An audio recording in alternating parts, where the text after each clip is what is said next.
met on Monday with Warren Grizz. We'll go over what the chairs panel is. Hey, doing? That's a plenary assessment. Session, it'll be in front of the. Good, okay. 400 or 500 people.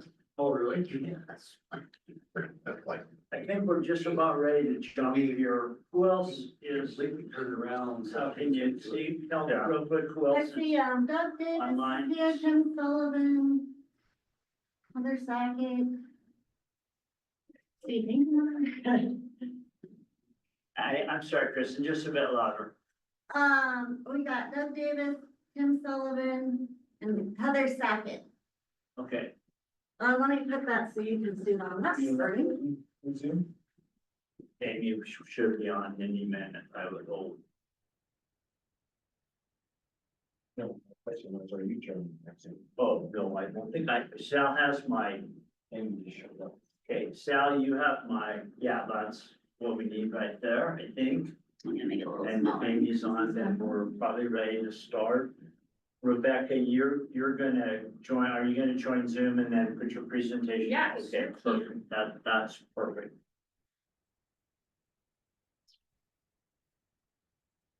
I guess I could use it. Okay, Just gotta get that.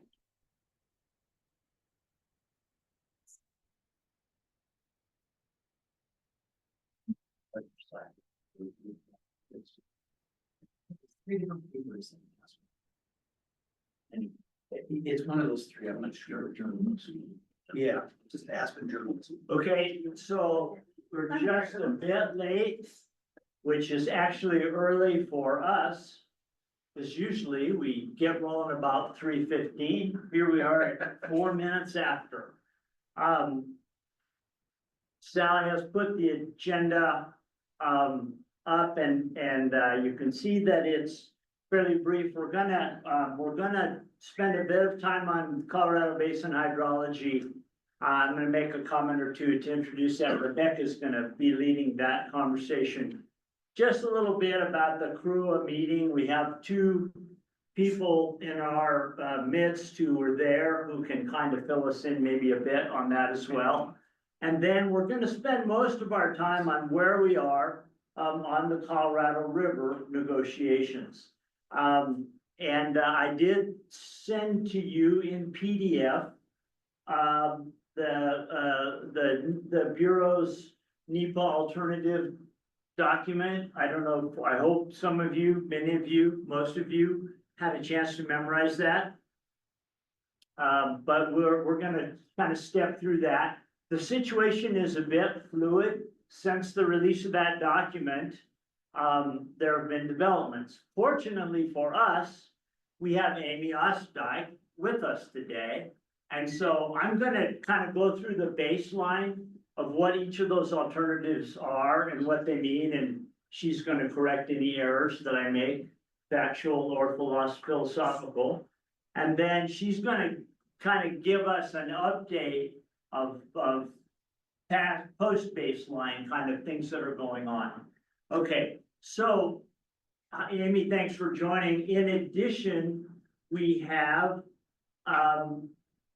Heather Sackett online as well. Heather, we appreciate you being with us.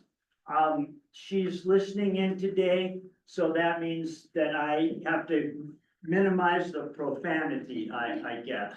And we're gonna give her some feedback on who would be appropriate representatives that she might talk to about doing some follow-up individual stories about the natural curtailment. Okay, so that's item 4. So Ken, let's try to be sure we stay on track so that we don't run out of time and miss. But Heather, I hope that at least some of the rest of this will be darn close to mildly interesting for you. Okay, so with that, Rebecca has done, as usual, their excellent job on the hydrology update. Here, I just want to remind you of the goals. So at the Big River level, we probably want to drill in a little bit to factors and implications in the hydrology update. The part of the purpose of her going through her stuff today is so we can make some choices about what we feel like we want the whole roundtable to understand. So if you remember, when we sort of started off on this idea, it was just, let's make sure that when they walk out of here, roundtable members have a sense for the direction that the basin is going from a hydrological standpoint. Is PAL getting better or is it getting worse? Is meat getting better or is it getting worse? What's the snowpack? Rebecca added sort of snowpack to this conversation, which is obviously critically important. So let's let her take the con here, and she's gonna go through, this is a more detailed talk than we're gonna want her to give to the roundtable. So part of our conversation is, out of all that, what is it that we want the garden variety roundtable member to walk away with? Okay, Rebecca, thanks for doing this. Absolutely. I am happy to. Okay, let's see. And if you're online and you cannot hear her, please raise your hand and make sure we're okay there. Yeah. I'll probably share this.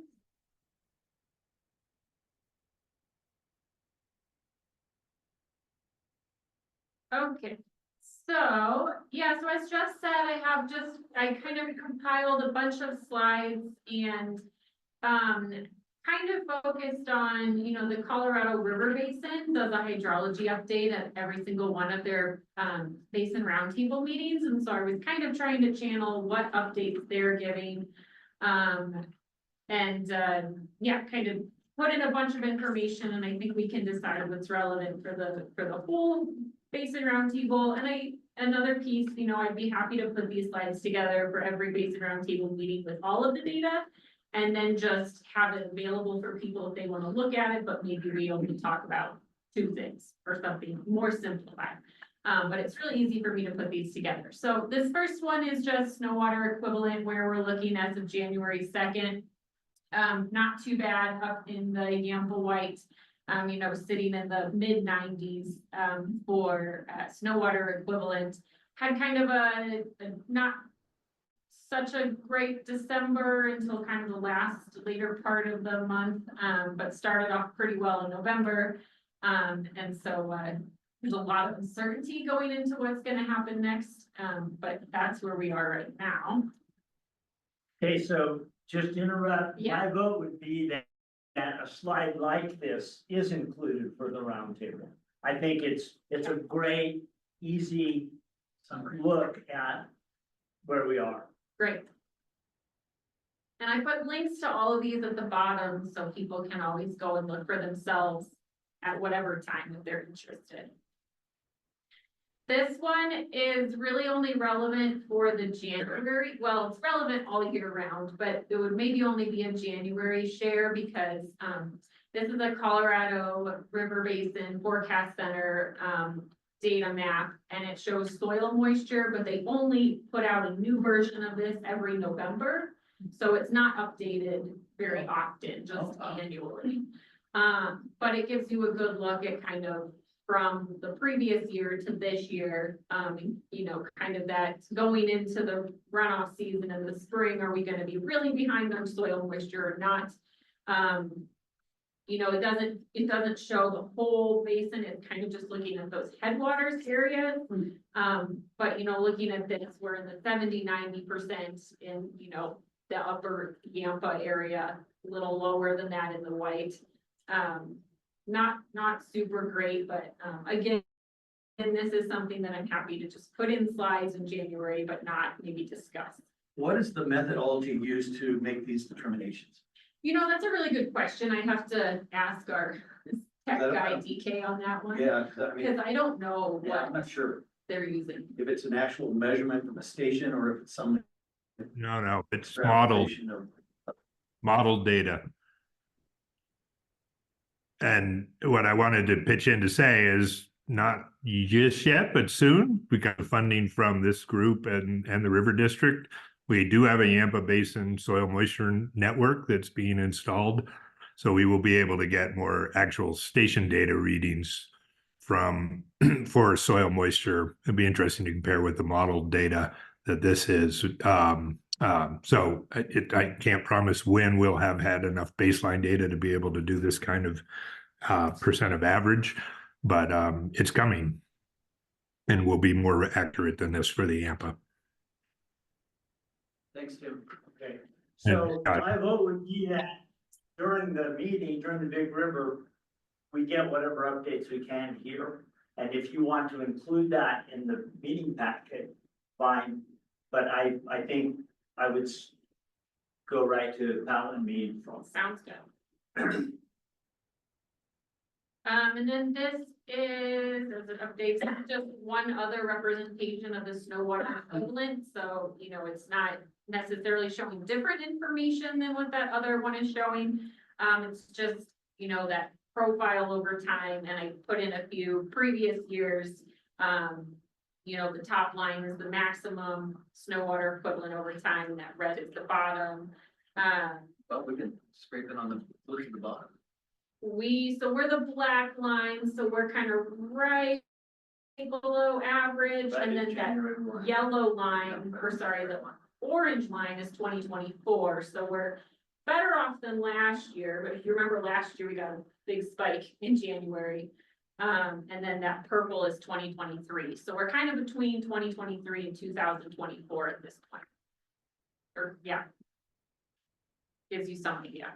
So I don't know if this one is more helpful or less helpful than the other one. I think for me, the same, it's very helpful for us, and I think in the detailed analysis, but for the overview, I'd say if you want to include it in the work packet, that's probably. Perfect. Is that overview map kind of tells most of that story and at a snapshot. Yeah. level. I think that makes sense. Just because there's. I'm gonna skip that for now. It will come to that. Come back at the end to there, yeah. This is that teacup graphic that, I have to give credit to our external affairs team at the River District for creating. But you can see that, you know, Lake Powell and Lake Mead are still in the 30s. Flaming Gorge is looking pretty good. Blue Mesa's at 63, Navajo 62. This isn't really that different from, last time we looked. So I love this, and I think the roundtable should see it. My one suggestion for an improvement, what we did last time, we just had the Bureau's teacup diagram, and I tried to blow up the one on the CRISPA facilities, and then in red after the Navajo 62% in parentheses, I put what it was the last time we talked about it. Okay, And so you could see if that was 61, you'd say, okay, well, it's 1% more full. okay, yeah, But I think this is great. okay. How often do they update that, Rebecca? So this is like 3 weeks old? Yeah, but they may update it more often. This is just when our external affairs team put it together. It Oh, takes okay. her like a little bit of, you know, jerry rigging to put it together in Photoshop. So that was just when she had time to do it. Okay.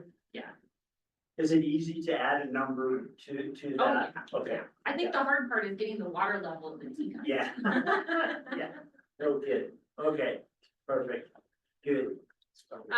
So yeah, so Lake Powell, there's kind of, you know, there's a lot of different graphs, for Powell and Mead. This one's just showing inflow. The orange line is 2024, I wanna say, yep, and that black line is water year 2025.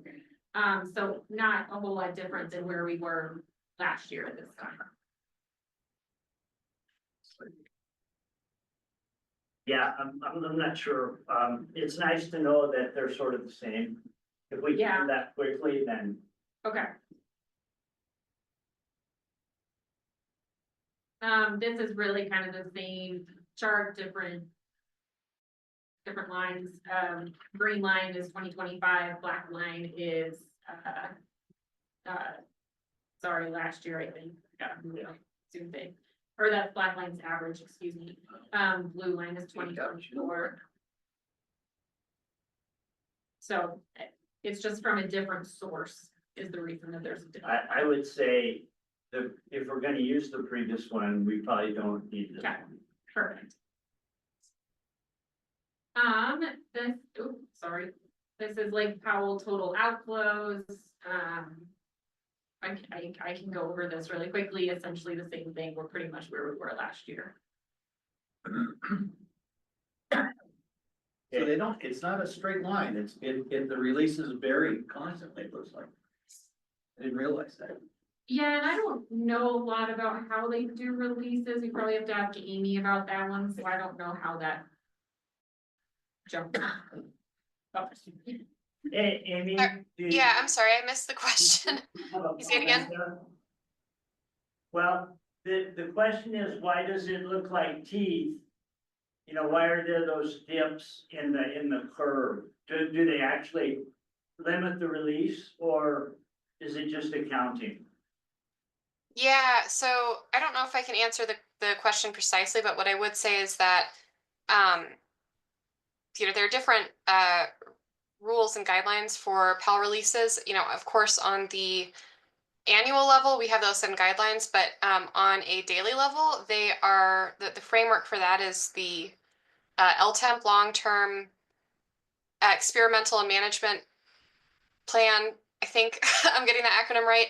So that sometimes directs what daily releases and in some cases even hourly releases are going to look like for various reasons, whether that's hydropower or some other factors. So that's where it comes from. I cannot tell you why these specific teeth are where they are, but that's where you would find that information.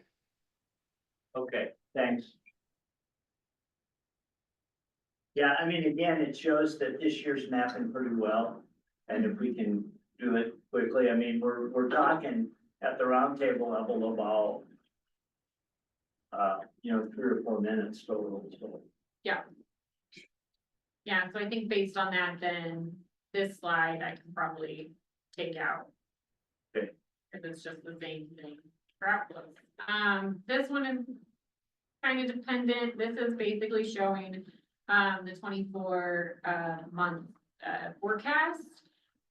I think the takeaway, these graphs are kind of complicated to understand, but I think the takeaway is essentially they're not really forecasting much of a change in reservoir levels between now and a year from now. It's expected to be pretty much the same, if a little bit less. There's not a big forecasted inflow or a big forecasted decrease. I think if you make that point, then that's all we need. Okay. And that is all. Okay, cool. Yeah. And the useful link. So Rebecca, we can talk more after, but I think you got it. Yeah. So Sally, can you get back to the agenda again? Okay. Perfect. So, Storage over. there was the Colorado River Water Users Association. That was attended by our own Rebecca Breezemore as well, and of course Amy was there, Amy Ostide. Click down one, Sal. One more, I'm sorry, that's the placeholder for Rebecca.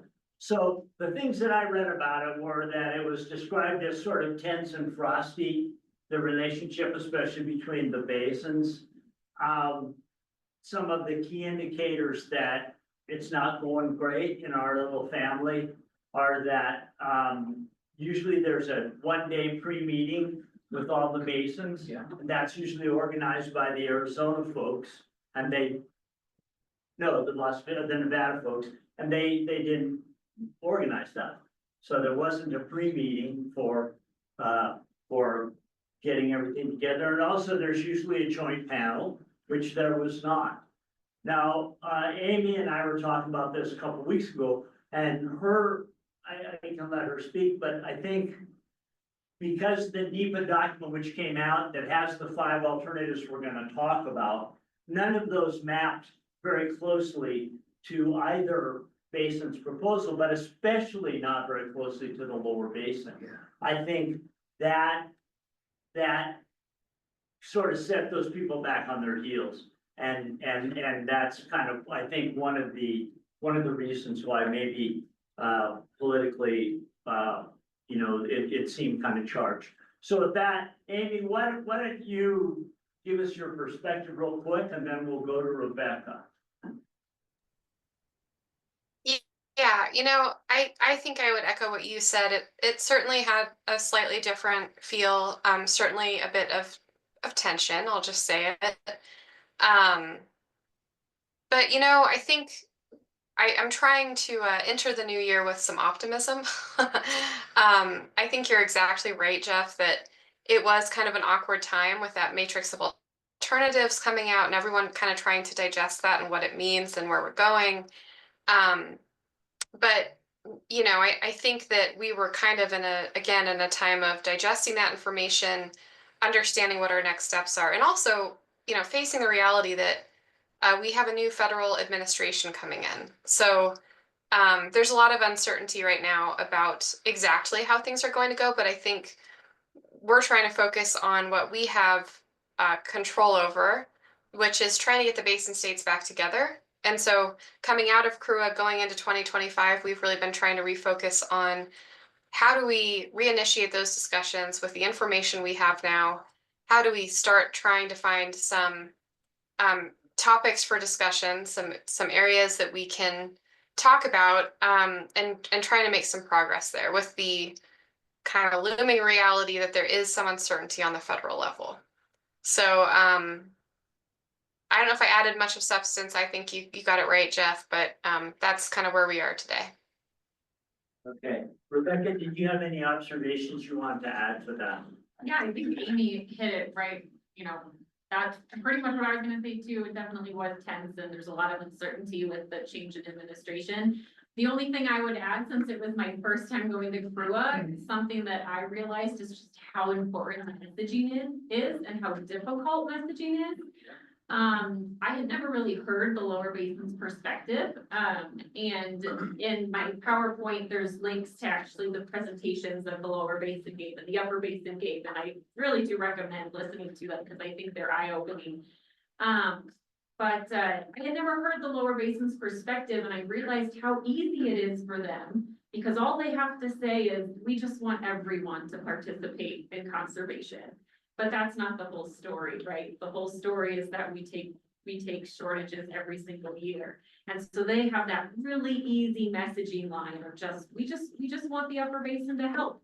But that's really misleading. So I think my takeaway was just how difficult it is for us to explain our story because it's much more complicated. Yeah, good. That's a very good observation. And that's why Heather joined us today. Yeah. So kudos to Amy and Becky Mitchell because they have a tough challenge to try to really get people to understand the complexity. Yeah, and you guys, we've talked before. We talked at our last meeting a couple months ago. Amy and Ken and Steve and Becky and I talked at the C9 Summit a bit about this very topic. Yep. And a part, I think, of the role that the roundtables can play, the citizens in the roundtables can play, is to help move that message out there and support the message that DNR, and UCRC, is trying to establish. You hit the nail on the head, Rebecca.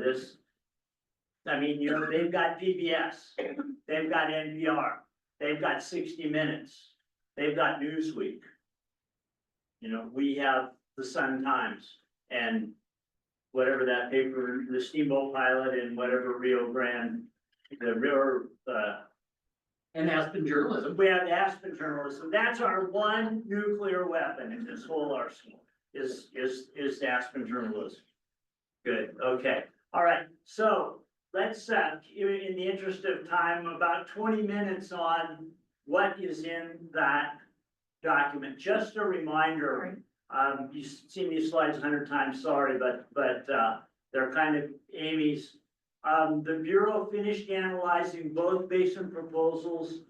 It turns out in that analysis that the upper basin's proposal performs much better in terms of protecting the system and keeping infrastructure whole and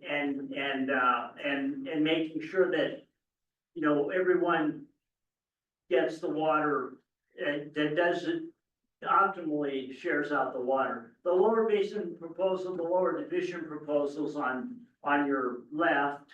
And then just a reminder about kind of how the upper basin proposal went together for both Powell and Lake Mead. And there's a kind of a release curve, which I think Amy's gonna kind of talk about that.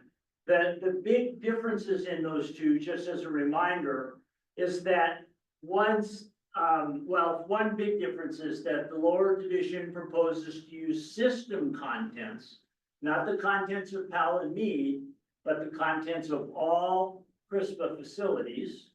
And that includes the pond at Jeff and Erica's ranch. Just kidding. I made that comment before. It wasn't really funny 2 months ago. It's not that funny now. But it does show that they're trying to reach all the way into, for Navajo, Blue Mesa, Flaming Gorge, and total that water, that's the content level that the reductions are from. And then at a certain level, they intend for evenly split reductions between the lower and upper basin. And so those are sort of two key ideas that the lower division proposal contains that are objectionable, I'd say, to us. Okay, so next slide, Sal. Okay, so the Bureau released this document, which describes a broad range of alternatives, 5 of them. And if you remember from all of our discussions about the supplemental EIS, we're sort of in that same process. They're describing the alternatives that they're going to model and analyze to meet the National Environmental Protection Act process, which will result in an EIS. So there are 5 alternatives, and all of them have some common concepts. They all speak to taking care of, at least accounting for the water that we owe the tribes, for example. So that hasn't been very consistently dealt with. There are other things that are sort of common, but the alternatives themselves are distinct, and they're high enough level, at least in this document, that there is some ambiguity about them.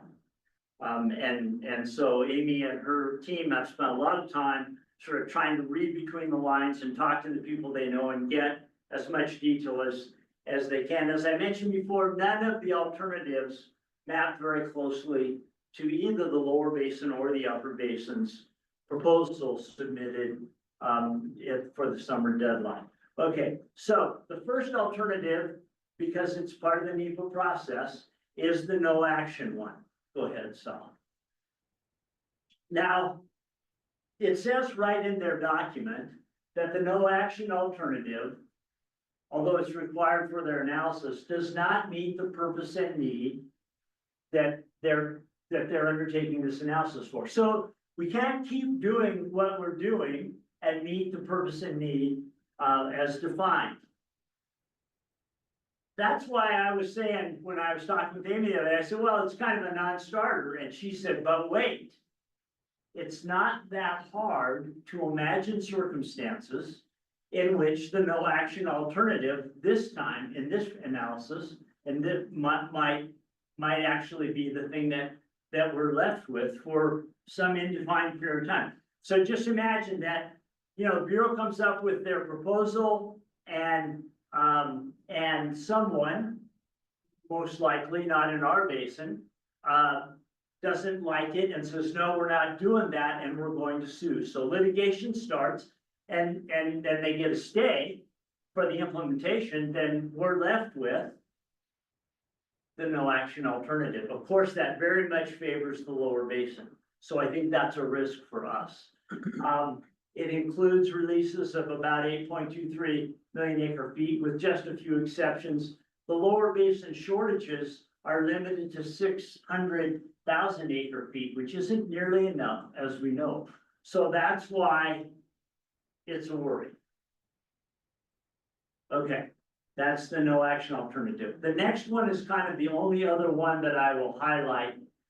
for today, and that is the alternative called the Federal Authorities one. And these are the names in their document, if you had a chance to read them. So the thing about the alternative one, the Federal Authorities one, is the Bureau is basically saying to all the basin states, we have the statutory authority to implement this alternative. If you can't get together, we don't need any stakeholders' consent to do this. So if you can't reach a compromise, or then this may very well be the thing that the Bureau does. They don't need anything else to do it. It's more closely mapped to our proposal, the upper basin one, than the lower basin one. The power releases range from 5 to 9.5 million acre feet based on elevation. And that could be increased through contributions, quote unquote, from other CRISPA facilities. Here's a point that we probably should talk about. Do you remember we've had a few discussions about the concept of intentionally created surplus? And that's one of those things, Amy, I'm going to describe this and then you jump in and correct where I'm wrong. Intentionally created surplus is when a Bureau contractor doesn't take everything they're contracted for. They leave it in Meade, or I guess they leave it in Powell. But if it's accounted for as ICS, intentionally created surplus, they have access to it later on. It's not permanently conserved. It's sort of temporarily conserved.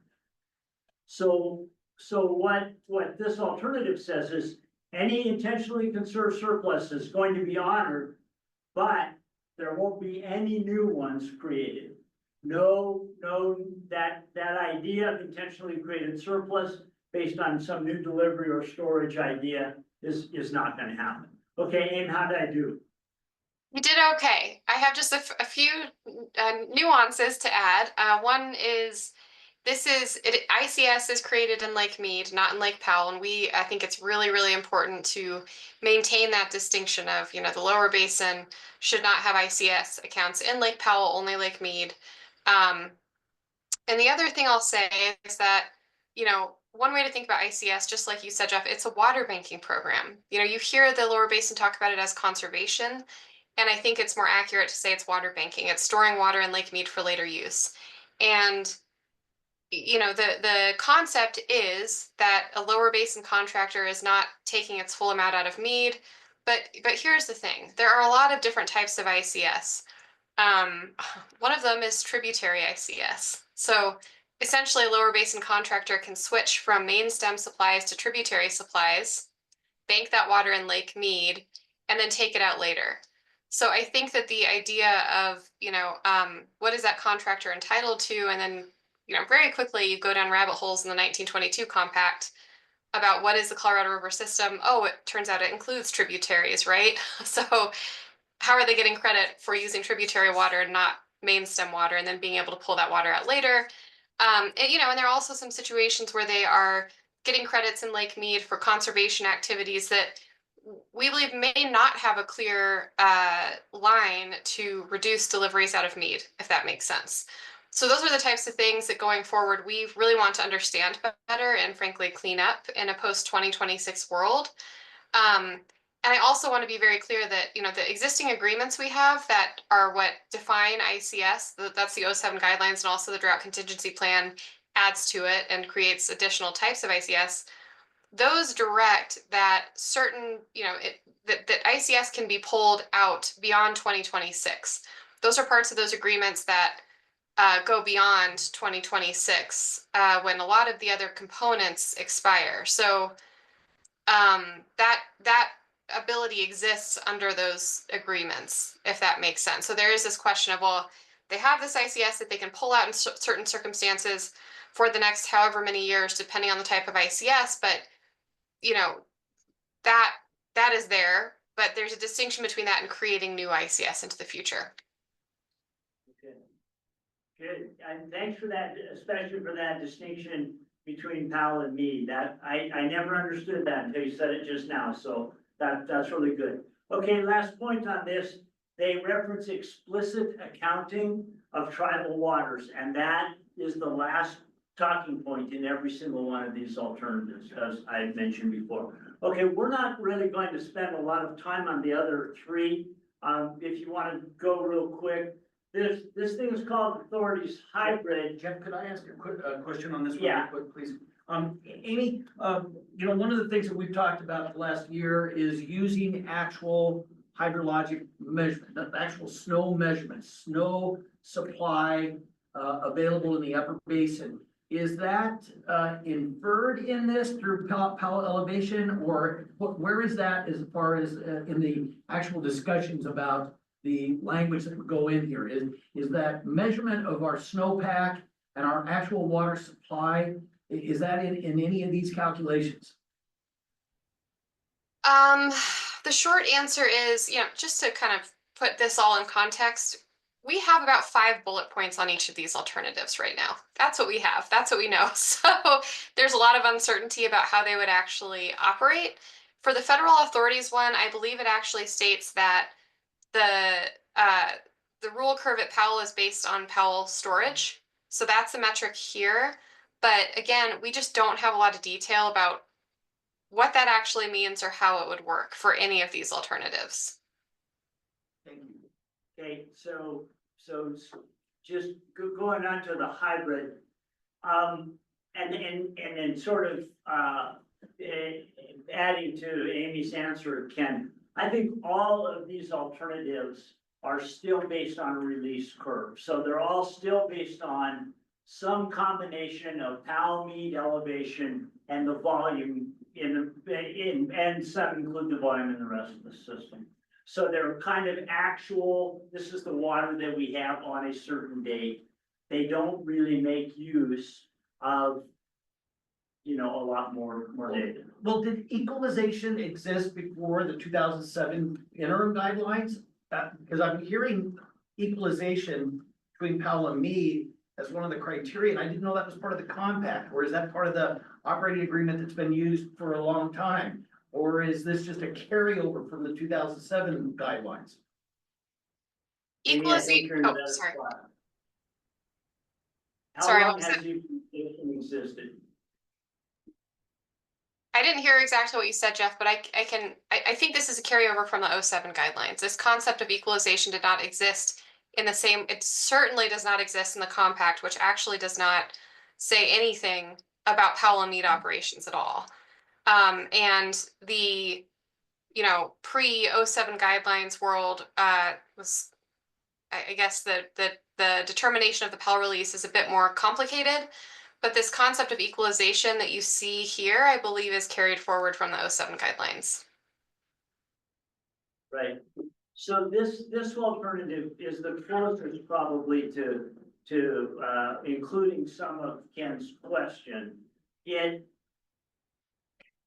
an aggregate of some proposals from various people who've contributed.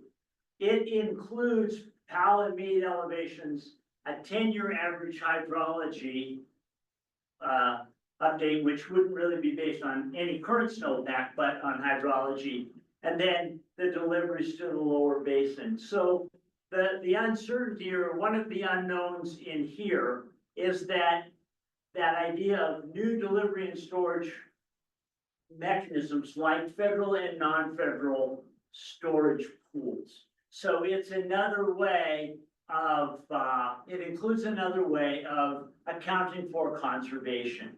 And it also, it includes us in that language. It provides for conservation by us, by the upper basin, and then shortages of delivery to the lower basin up to 3.5 million acre feet. Okay, third alternative is called cooperative conservation. It's based on proposals from a consortium with a goal of a long string of buzzwords. If you read the objective for this alternative, you want to go for your guitar and start singing Kumbaya. From 11 to 5. So it has a big range of releases from Powell, from 5 to 11 million acre feet, based on all that kind of stuff. The one interesting thing is Under the river. if you, and we probably ought to get Amy's comment to this, if Powell falls below 3510, which is not a number that anyone else ever talked about. We started talking about the 3525 problem. And then when we really reached the crisis point in 2022, that thing somehow got magically lowered to 3,500 feet. And in this document, they reference critical infrastructure protection at 3,490 feet, which is even lower. But at any rate, below 3,510 feet, it switches to run of the river. So, Amy, my interpretation of that is whatever's coming in is what goes out and not more. Is that correct? I think that that is a fair a translation of that, yes. But again, I'm hesitant to say too much about any of these because we just don't have that much information about what it actually would mean in practice. So, but I think what you're saying is fair. Okay, slightly smaller shortages for the lower basin of 2.1 million and including us in the conservation discussion. Okay, last alternative. The basin hybrid. This is, well, the release range is really high from 5 on the bottom to 12, primarily based on Powell observation. Conservation incentives, managing offsetting reductions, and the same sort of shortages. So an ill-defined upper basin conservation, but up to 2.1 million acre feet by the lower basin. So, all right. So, yeah, is that it? I think that's it. So basically, just to wrap here, there's a July deadline. I think it's the 10th for the final release of the alternatives. This is a preliminary view, and you kind of got to appreciate the Bureau doing it, right? It's more transparency. They're letting us have a look. Amy's about to backfill that with what's been happening since this document came out. But the 2 dates to remember, I think, are the 10th of July, and then they say the guidelines have to be in place by August of 2026. So those are the 2 target dates to kind of bear in mind. Okay, now with that, Amy, tell us how your Christmas holiday went. It was horrible. No, I ended up working a lot because we did some work to refine the Upper Division States alternative at an unfortunate time. So I'm going to talk a little bit about all that. I fortunately did still get to eat some delicious brisket with my family, so there's that. But well, thank you. I'm going to try to share my screen. Give me just 1 second.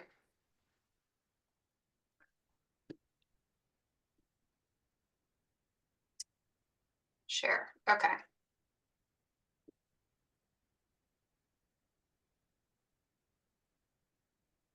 Okay. Hopefully you guys can see my screen. Or no, did that not work? Let me try again. Okay. Now hopefully I've actually shared it. Yeah? Good. Okay. Yep. All right. So I did just want to run through a few quick updates. And the first one I think everyone here probably already knows, but SCPP, the legislation that was pending to reauthorize SCPP did not make it through last Congress. So there's that. We're not looking at SCPP this year at this time. And then Jeff just stole all my thunder on the matrix of potential alternatives, but the point that I want to make here is that, we just don't have enough information to fully analyze those alternatives. We do think that we'll be getting more from reclamation soon. And the other, I guess, point of caution I will note is that there have been a lot of dates thrown out, and it's fair that Jeff is throwing out some dates, but it's really unclear what the key dates are going forward, especially given the change in federal administration. We're still kind of waiting to see how things go and what dates may or may not be hard deadlines. So we're still kind of figuring that out. And I think that will continue to be a work in progress, understanding all of that. Like I said, we are really focused right now on continuing basin state discussions, getting the principals back together, and just trying to figure out what progress we might be able to make. And this is the main thing I wanted to walk through today is these refinements to the upper division state alternative. So based on some input, some feedback we had received from reclamation, we decided to offer some small refinements to our alternative.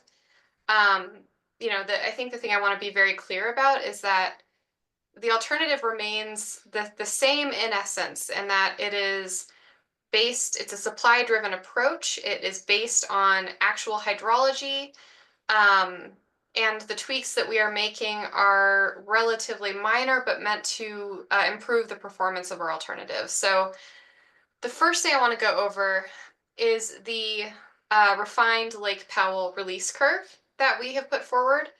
And I want to start with the things that are the same as the alternative that we have submitted, which is, this is all based on the contents of Powell. So this is meant to be, again, a supply-driven approach that is providing for Powell operations that are based on actual hydrology.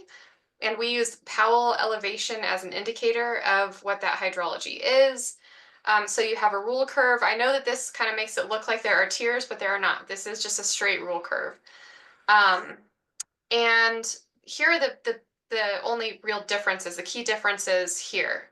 We are going a little bit lower on the low end, a little bit higher on the high end. So we saw a modified release curve that Reclamation had been working on, where they went all the way down to 5 million acre feet. Ours previously only went down to 6. So we adopted that. We go all the way down to 5 in certain conditions. And then at the high end, we're modifying a little bit and providing for this 12 million acre foot release at the very, very high end to kind of clarify how and when we'd be going into flood control operations.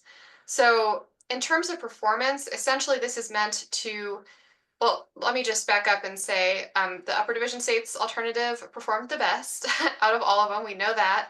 And this makes it perform just a little bit better. Those lower elevations lower releases on the low end of Powell help ensure that it stays out of critical elevations a little bit better and provides for what we're going to do when we are very low in Powell. So that's the Powell component of this, and this is just a graphical representation of that. And then the lower basin reductions. So this hasn't really changed, but I just want to add a little bit of commentary to this part and kind of clarify some things that we think are important about how we are viewing these lower basin reductions. So first of all, under most circumstances, this was true of the one we submitted and the refinement as well. Under most circumstances, the lower basin is going to be looking at a 1.5 million acre foot adjustment. And we're calling it an adjustment because our view is that adjustment for evaporation and transit loss is not really a shortage. It's really just making an adjustment to account for hydrologic realities, things that actually happen in the world. So that's just a slight change of language. And then beyond that, we recognize that in some cases we'll need more to protect Lake Mead. So we then have these linear reductions on top of that 1.5 of 0 to 2.4 million acre feet under certain conditions, up to a total of 3.9. And that's that 2.4 plus the 1.5. When you add those together, you get a total of 3.9. And here's a point that I want to make that I think is really important that people understand to get back to something Rebecca said. And I'm glad that she raised this issue of, the very compelling lower basin message of, well, why don't we just do 1-for-1 reductions, right? Why can't we just do that? Which is really oversimplifying issues. It's pretty deceptive. Here's the reality. We know that when the lower basin is on that second ramp, when they're ramping up from 1.5 to that additional 2.4, that our water users are facing probably huge amounts of hydrologic shortage. In some cases, maybe 30% relative to actual demands. In this case, if you look at the lower basin taking that reduction, they're taking a 30% reduction relative to their current demands. So the reality is, at that point, the lower basin is still using millions of acre feet more than we are because their denominator is bigger. They started out with higher demands. but we are taking proportionate reductions. And so, I think we're trying to make clear how the upper basin is contributing in these circumstances and be clear that what we really should be looking at is our proportionate, our relative reductions in use. When you think about 1-for-1 reductions, lower basin and upper basin, given how little we use to begin with, just is not going to work. In those really dry years, we know we're using around 3.5 million acre feet, right?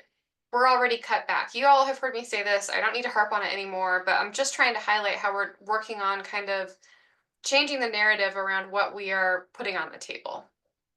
And again, this is just a graphical representation of what I just talked about the lower basin reductions in various conditions. Oh, and I should mention too, this is based on Powell and Mead combined storage. That's a nod to a concept the lower basin put on the table.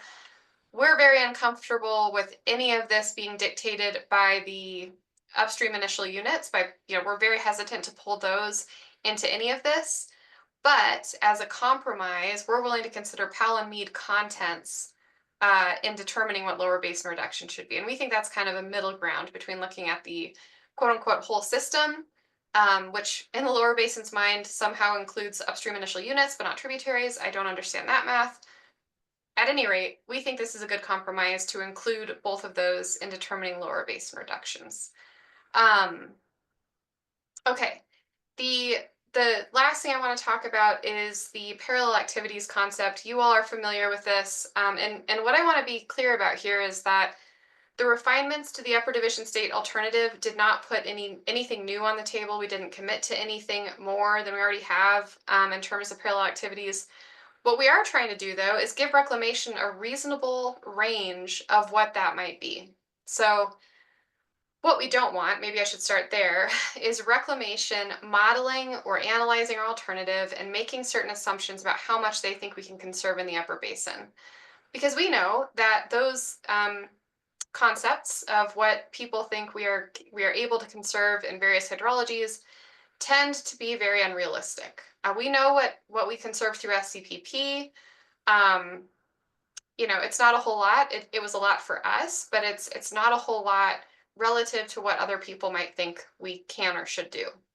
So we are providing a reasonable range of that type of conservation should it occur.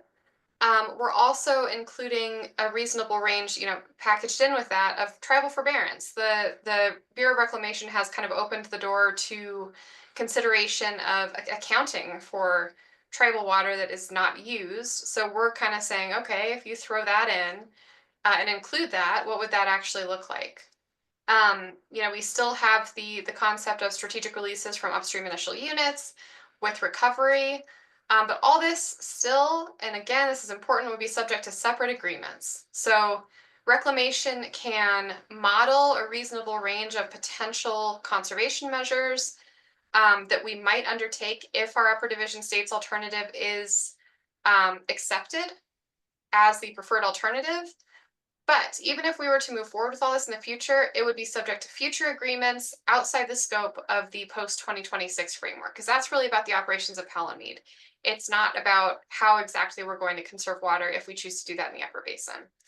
And the other thing, again, we're trying to clarify, and we'll continue to work on our messaging on this point, is how the upper division states contribute. You continue to hear from our lower basin counterparts and others, well, the upper basin isn't putting anything on the table. They're not doing anything.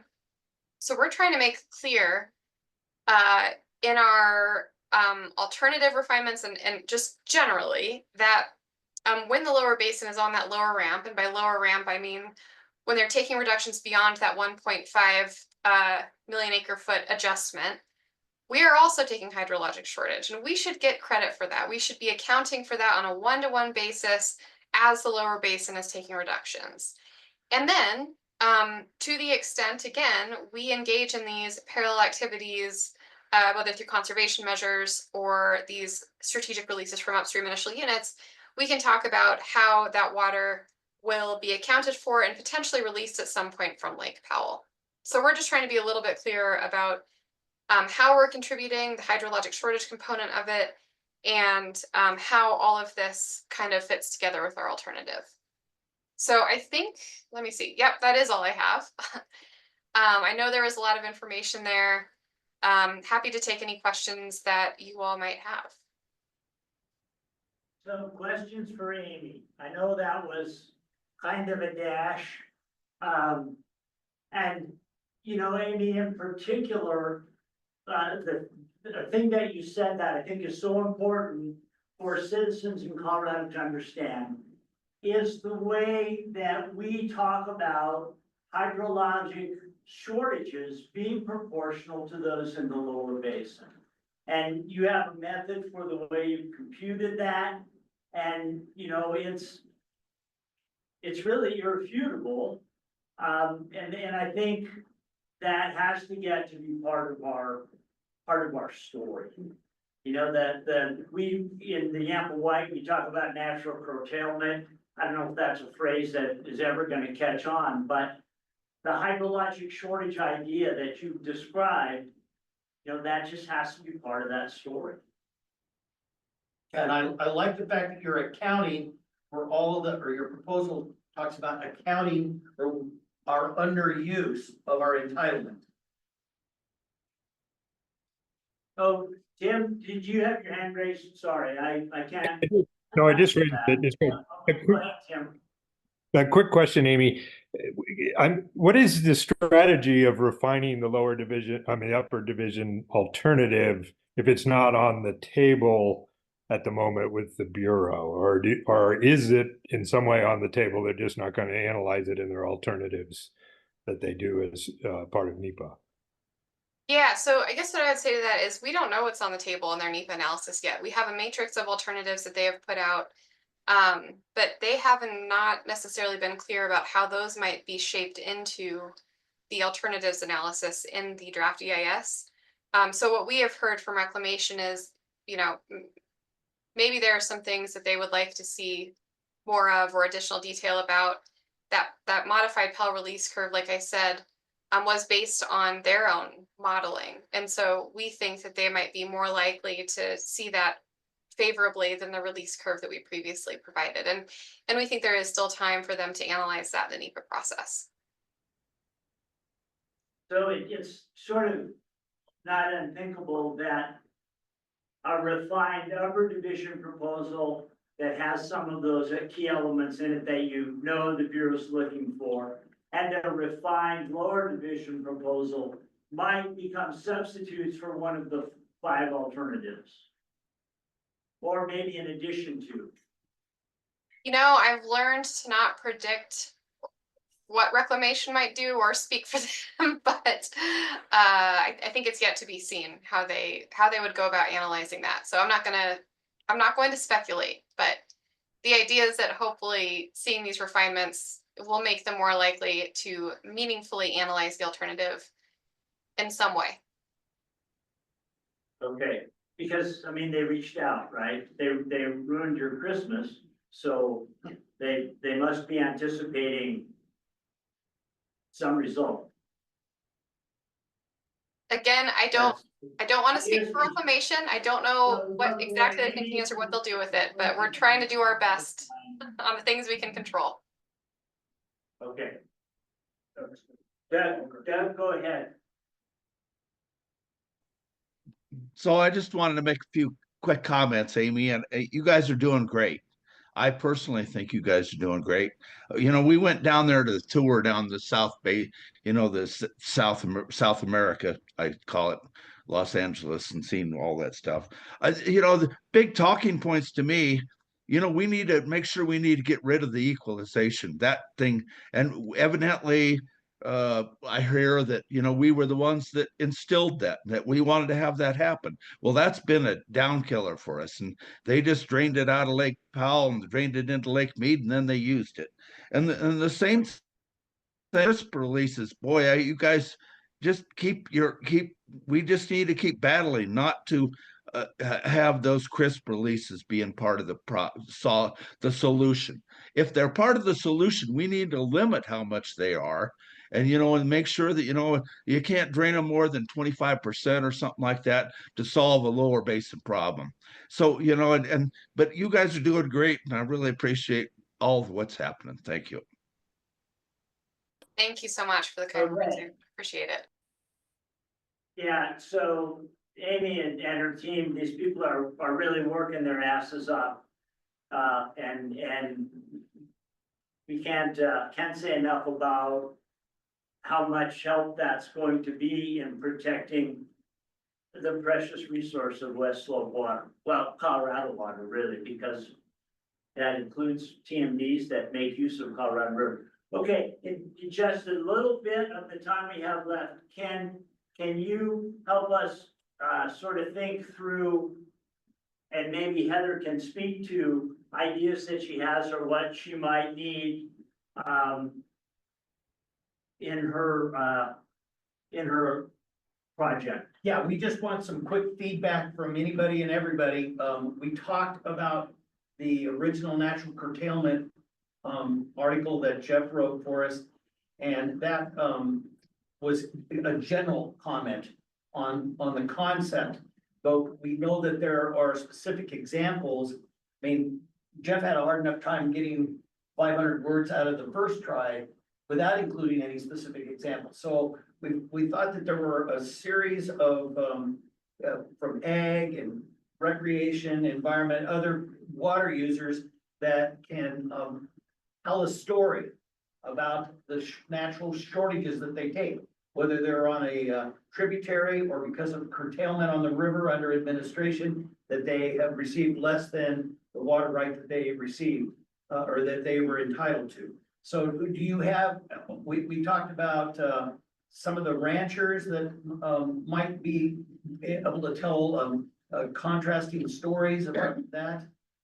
We know that we can talk to several people in the recreation industry, but throw some names out right now. Who are some people that can tell an interesting story about how you deal with, I mean, you have the amount of water you get that year, not what you're entitled to. Well, I think Mike Camlin is a good, Mike Camlin's one. he's a roundtable member, but I think he's also very involved in Maybell Ditch, Yes. so he has a lot of view of that. Okay. That from the ag perspective, I think there are people in the lower Elk. And maybe the main stem, I don't know, Doug, can you think of someone from the main stem that might want to talk to that? So yeah, I've actually been in contact with a couple people that been and had a couple interviews about that national discussion that Becky and Amy are talking about, and yeah, it's real. I mean, we have the number two. That Walker Ditch has the number 2 water rights on the Emperor River, and we can't get our water out of there when it gets down to late season or whatever, and so especially during the late when it's really bad. So I've been having those conversations and happy to continue on doing that. Thank you. Okay, thanks, Doug. Yeah, so that the Walker Ditch is there at Carpenter Ranch. So that's quite a number of different water users on a very old water right. We know Peter Vandekar could tell a pretty interesting, pretty compelling story about a commercial business. We know that Kent Vertrees can talk about the recreation industry and rafting and the ability to get through Dinosaur National Monument. There's who else? Who else can we propose that might make an appropriate discussion? Ken, I'm going to restate my concern about mixing the environmental and recreational water needs here. It's a different story than curtailment due to downstream requirements. The river, I mean, they deal with drought and they are impacted by low water flows, but it's a different situation. So it complicates the story, I think, of hydrologic shortage associated with water rights as opposed to what's in the river. Tim, I how would think you it needs to be true of characterize the whether shortage it, that the environment, Is taking, that, who could make a compelling story out of that?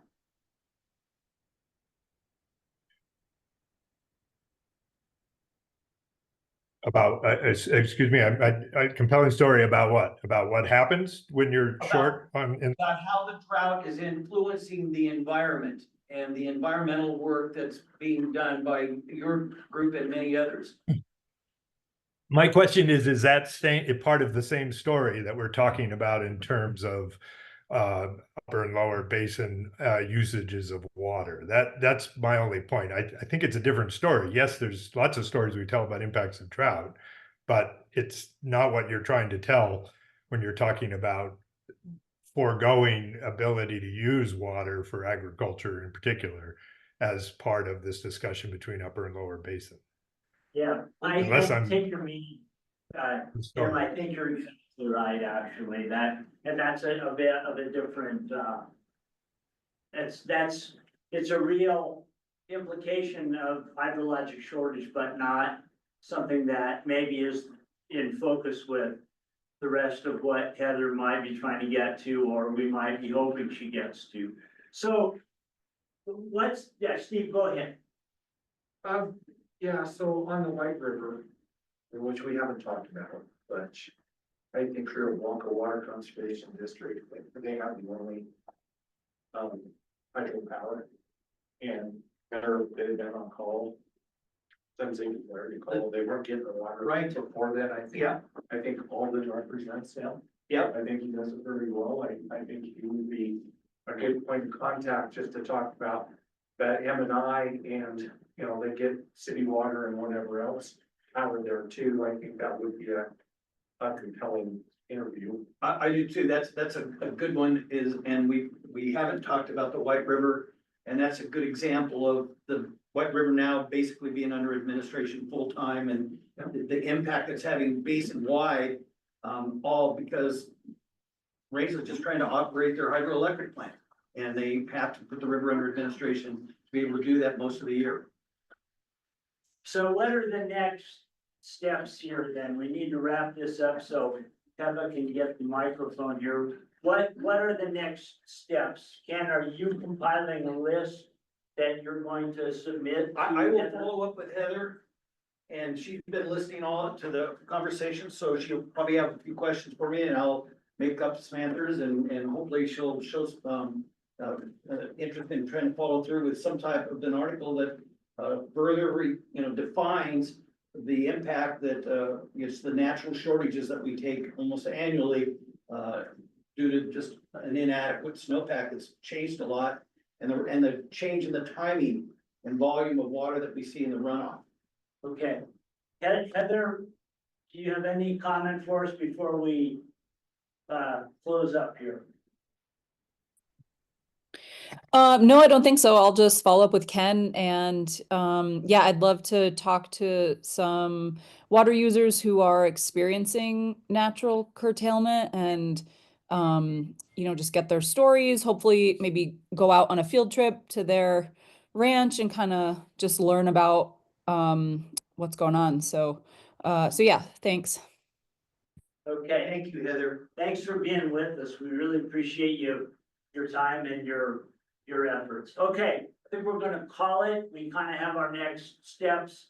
And probably as the situation on the guidelines and the negotiation continues to develop, there'll be more things to work on for the next Big River discussion. All right, thanks for being with us Thank and you. listening in. And you still have an hour to head on down and enjoy some fajitas with us tonight. Yeah, if you can make it, we're having holiday fajitas for supper. I want fajitas. We'll send them right over. That'd be great. Thank you. Thank you, Amy. Thanks so much for your work.